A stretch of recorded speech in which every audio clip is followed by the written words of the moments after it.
Bismillahirrahmanirrahim. Assalamualaikum warahmatullahi wabarakatuh. Perkenalkan, nama saya Silsaniani. Saya dari kelas PAI 2A dari Fakultas Tarbiyah dan Ilmu Keguruan. Di sini saya akan memenuhi mata kuliah Akidah Akhlak yang bertema sikap mandiri dengan dosen pengampu Prof. Dr. Muhaimin MA. Sikap mandiri adalah kemampuan seseorang untuk melakukan berbagai hal tanpa bergantung sepenuhnya kepada orang lain. Sikap ini menunjukkan bahwa seseorang memiliki rasa tanggung jawab terhadap dirinya sendiri, mampu menyelesaikan tugas, membuat keputusan, serta mengatasi masalah secara mandiri. Mandiri bukan berarti menolak bantuan, tetapi lebih kepada tidak menjadi ketergantungan sebagai kebiasaan. Misalnya, seorang pelajar yang terbiasa mengatur jadwal belajarnya sendiri dan menyelesaikan tugas tanpa harus diingatkan. Namun, perlu dipahami bahwa sikap mandiri juga perlu disertai kebijaksanaan. Orang yang mandiri tetap tahu kapan harus meminta bantuan dan bekerja sama. Mereka sekedar bahwa dalam beberapa hal, kerjasama dan nasihat dari orang lain tetap penting. Berbeda dengan sikap egois atau keras kepala yang tidak mau menerima bantuan sama sekali. Sikap mandiri adalah salah satu perilaku terpuji karena mencerminkan kedewasaan, tanggung jawab, dan kemandirian dalam berpikir dan berakhlak. Orang yang mandiri biasanya lebih siap menghadapi tantangan dan tidak mudah putus asa ketika mengalami kesulitan. Mereka bisa mengandalkan dirinya sendiri, sekaligus tetap terbuka terhadap masukan dan kerja keras. Adapun ciri-ciri sikap mandiri, yang pertama, bertanggung jawab atas tugas dan kewajibannya sendiri. Yang kedua, mampu mengambil keputusan tanpa selalu bergantung pada pendapat orang lain.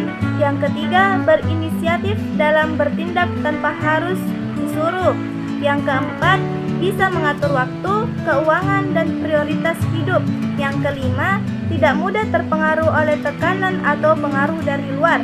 Yang keenam, berani menghadapi masalah dan mencari solusi sendiri.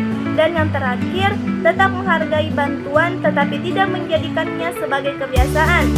Adapun cara membangun sikap mandiri. Sikap mandiri ini tidak datang begitu saja, melainkan dibentuk melalui latihan dan pengalaman. Adapun beberapa cara untuk membangun kemandirian. Yang pertama, mulailah dari hal-hal kecil seperti merapikan kamar sendiri atau mengatur jadwal belajar. Yang kedua, belajar menyelesaikan masalah sendiri sebelum meminta bantuan. Yang ketiga, ambil keputusan sendiri dalam hal yang sesuai dengan kemampuan. Yang keempat, pelajari keterampilan hidup seperti memasak, mencuci, atau mengatur keuangan. Yang kelima, biasakan untuk mengatur waktu dan tanggung jawab tanpa diawasi. Yang keenam, berani menghadapi tantangan dan belajar dari kesalahan. Dan yang terakhir, meminta pertolongan kepada Allah agar diberi kekuatan dan kepercayaan dari diri sendiri. Adapun kisah keteladanan dalam sikap mandiri. Salah satu contoh keteladanan dalam sikap mandiri bisa kita lihat dari Siti Khadijah radhiyallahu anha, istri Rasulullah sallallahu alaihi wasallam. Beliau adalah seorang pengusaha sukses yang mandiri secara ekonomi dan kepribadian.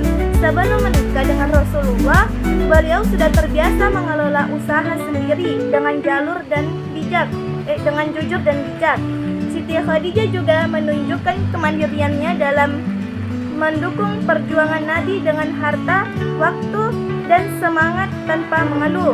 Dari kisah beliau, kita bisa belajar bahwa sikap mandiri dapat menjadikan seseorang kuat, terpercaya, dan mulia. Adapun hikmah atau manfaat dari sikap mandiri. Yang pertama, menumbuhkan rasa tanggung jawab yang tinggi. Yang kedua, menumbuhkan kepercayaan diri. Yang ketiga, membentuk pribadi yang tangguh dan siap menghadapi kesulitan. Yang keempat, mendorong kreativitas dan kemampuan menyelesaikan masalah. Yang kelima, membuat seseorang lebih dihargai dan dipercaya oleh orang lain. Yang keenam, mempersiapkan seseorang menghadapi masa depan dengan lebih baik. Dan yang terakhir, selanjutnya, akibat kurang atau berlebihan dalam sikap mandiri. Yang pertama itu bergantung terus-menerus pada orang lain. Yang kedua, tidak percaya diri dan mudah cemas saat menghadapi masalah. Yang ketiga, sulit berkembang karena takut mencoba hal baru. Yang keempat, menjadi beban bagi orang lain. Yang kelima, tidak siap menghadapi kehidupan yang penuh tantangan. Sebaliknya, kemandirian yang berlebihan juga tidak baik. Orang yang terlalu mandiri sampai menolak bantuan bisa menjadi keras kepala, sulit bekerja sama, dan menutup diri dari nasihat orang lain. Adapun kesimpulannya dari sikap mandiri itu adalah